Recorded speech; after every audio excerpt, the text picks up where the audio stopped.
Hello， 大家好，我是一路。盾之勇者成为路第2季已经讲完，第2季的最后，我们讲到了上文使用了灵龟之心盾，彻底的破坏掉了灵龟的核心，阻止了灵龟。现在让我们接着继续往下讲第3季。在第2季里，上文一行人解决了灵龟事件，但是对于灵龟事件，全世界都付出了惨重的代价，无数的生命死于灵龟事件。灵龟之心于乙也在其中。于乙他作为这个世界的守护兽，虽然他有着为了保护世界而不得不选择牺牲大部分的生命，为此来制作防御浪潮的结界，保护余下来的生命的使命，但是这并不是于乙所愿，他也只是作为守护兽而别无选择。不过这次的灵龟事件实际上是因为他的本体，也就是灵龟被他人进行操纵，才屠杀了无数的生命，并且从中获得的能量还未被用于制作防御浪潮的结界，而是被异世界的勇者树枝眷属武器持有者经艾斯尼娜夺走，这就让于乙只能选择牺牲自己，来避免出现更多的牺牲和能量被夺走，所以他才请求上文杀掉自己。另外被放进泡菜坛子里的3大菜鸟勇者，由于他们的能量一直被鲸榨取，导致现在已经奄奄一息，所以对于这个鲸，上文是绝对不可以原谅的。另外上文也对于乙做出了承诺，一定会让鲸付出死的代价。为了实现于乙的遗言，上文一行人也跳入了鲸所制造出来的逃回自己世界的黑洞。跳入黑洞后，逐渐失去意识的上文慢慢的被身边的莉西亚叫醒。上文已经到达了鲸所在的异世界，也就是拉库尔他们的世界，但是被莉西亚叫醒的上文却发现自己和莉西亚在一个用石头砌成的牢房里，所有的同伴们都不在，现在只有莉西亚在自己身边。上文再次确认一下周边的情况，这里的确是牢房，破烂的床上铺着稻草，小小的房间，锈迹斑斑的铁栅栏。让人吃惊的是，自己身上的衣服和盾牌和自己刚刚来到异世界的时候一模一样，超薄的衣服，新手的盾牌，完完全全是新手的装扮。来到拉库尔他们的世界之后，自己的所有的装备都无法使用，尝试着切换成自己最强的灵龟之心盾，得到的却是未达到解放条件的结果。不想面对过去由自己辛辛苦苦的付出而换来的成果，最后还是不得不去确认自己的所有。然而命运并没有和自己开玩笑，真的是一个残酷的事实，自己的等级被重置了，变为1级，所有的努力就和泡影一样，全部都消失了。抱着最后的希望去查看自己过去所有的盾牌，结果也残酷的变成了灰色的图标，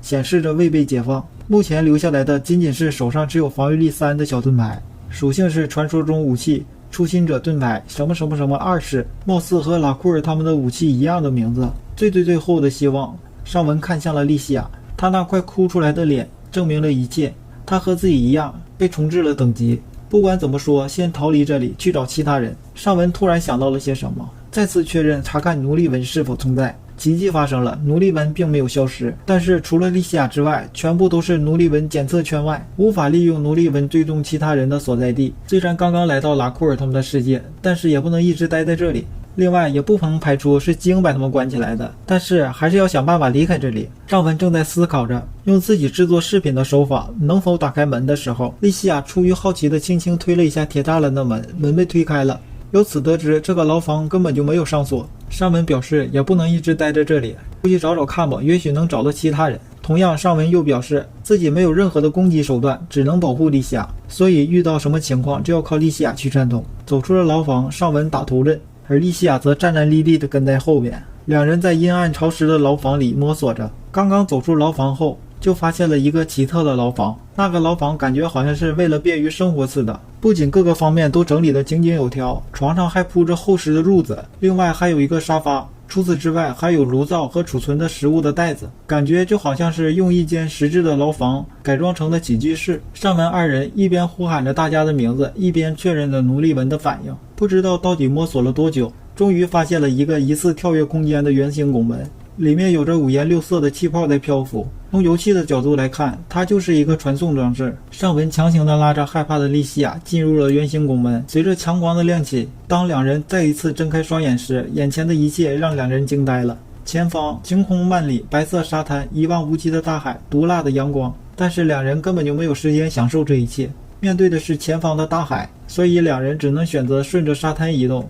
一边走一边呼喊着大家，并且确认着奴隶纹。沙滩的尽头便是草原，草原的尽头则是茂密的森林。一直寻找到现在，依然没有任何的回应，就连奴隶纹也依然显示着在监测圈外。上文表示好吧，继续走吧。莉西亚则表示千万不要丢下自己一个人。这句话让上文想起了拉夫塔利亚和菲洛。上文表示绝对不会丢下你的，但是现在没有办法，只能继续前行。前方是繁茂的草原，两人继续寻找着大家。虽然上文的等级被重置为1级，过去的盾牌都不能使用了，但是之前获得的盾牌的能力和能力赋予还在，暂时只能靠这些能力和魔法什么的了。另外，既然拉库尔他们世界的武器和上文世界的武器很像，那这里应该和上文世界那边8九不离10也是一样的。就目前来看，上文的等级虽然是1级，但是比刚刚来到异世界的时候强很多。这时上文感受到一股怀着敌意的生物正在靠近他们，不一会儿发现是一个纸壳箱一样的魔物。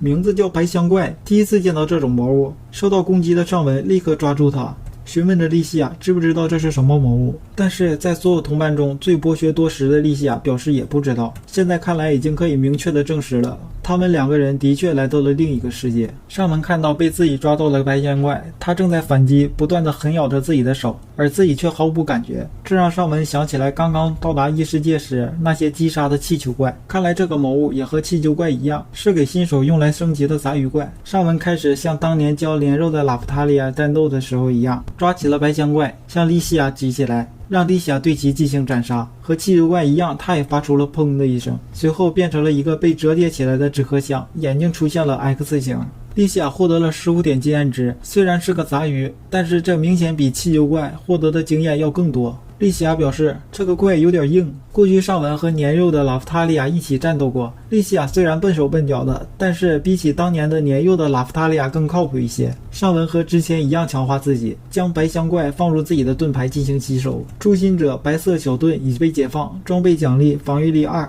就这样，两人继续前行，寻找升级强化自己，同时还采集到了不少不知道有什么作用的教材。慢慢的，上文的等级升到了9级，而莉西亚的等级则升到了15级。由于等级的提升，过去获得的不少盾牌也可以使用了，但是不知道为何象征性的7米拉盾牌和噬魂盾还是用不了，而且和过去的盾牌有着同样能力的盾牌也会被替换到，就像是过去的夜盾现在就被木叶之盾替换了。看到莉西亚呼呼的喘着气，上文心想，到现在已经过去5个多小时了，累的也不奇怪，何况攻击现在全靠莉西亚。休息时听到了有河流的声音，上文和莉西亚也都口渴了，两个人一起来到河边。虽然是清澈的河水，但是为了慎重起见，还是鉴定一下，确定没有问题后，两个人便喝了起来。看到莉西亚喝完河水之后，似乎好像有点缓过劲儿来，她的疲劳感好像也下降了很多。但是好景不长，致命的危机来了。只见看起来一个像河童一样的魔物，充满了敌意，鼓起了红龙，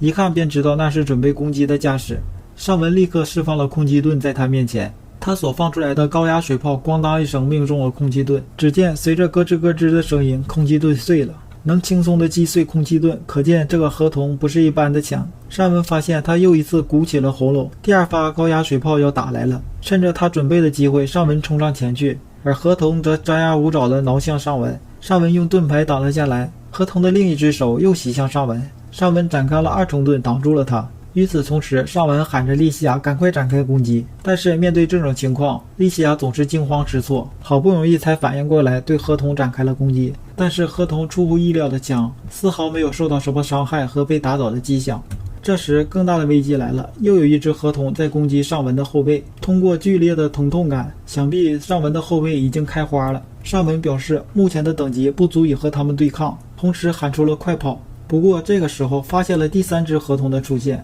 他们2人已经被包围了，怎么逃也逃不掉了，万事休矣了。但是不愿意轻易放弃的上文还是使出了3重盾去保护莉西亚，给他争取逃跑的时间。虽然3重盾阻挡了河童一会儿，为他争取了逃跑的时间，但是那只靠近莉西亚的河童让莉西亚再一次喊出了他那特有的声音。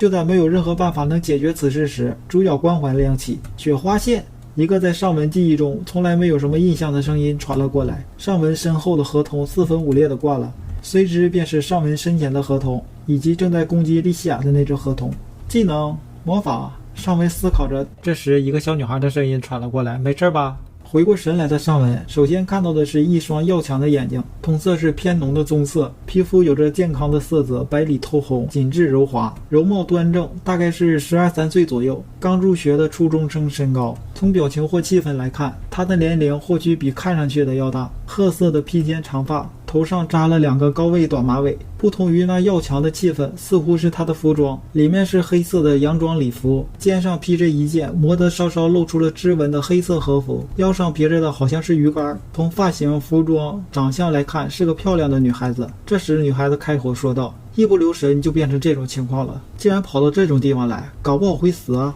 第3季的内容我就先介绍这一点点，喜欢的朋友可以等待我的更新。喜欢的小伙伴们还请点赞、留言、关注。